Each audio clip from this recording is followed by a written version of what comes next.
Ipagpapasko natin ang ating kanang kamay sa lagay ng panunumpa at sabay-sabay nating bigkasin ang panunumpa ng katapatan sa watawat ng Pilipinas.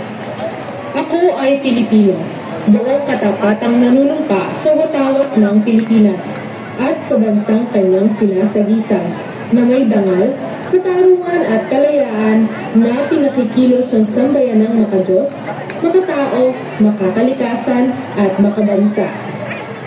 Panata sa Bagong Pilipinas. Bilang Pilipino, buong pagmamalaki kong isa sa buhay ang Bagong Pilipinas. Buhay sa aking dugo, ang lahing dakila, magiting at may dangal. Palaging dadalhin sa puso, isip at diwa ang ating pagmamahal sa kultura at bayang sinilangan. Kaisa ng bawat mamamayan, iaalay ko ang aking talino at kasanayan sa pagpapaunlad ng aking bayan.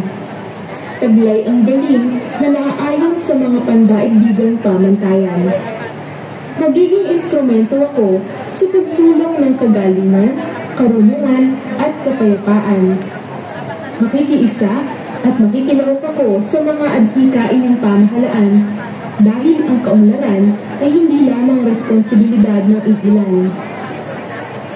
Isusulong at pangangalagaan ko ang karangalan, kalayaan at interes ng aking bayang minamahal.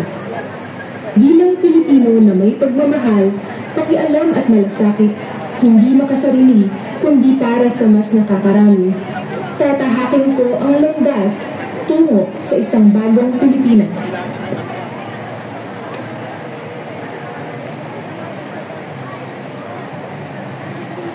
Ladies and gentlemen, and that concludes the flag raising ceremony. Good morning, everyone in Chater Road.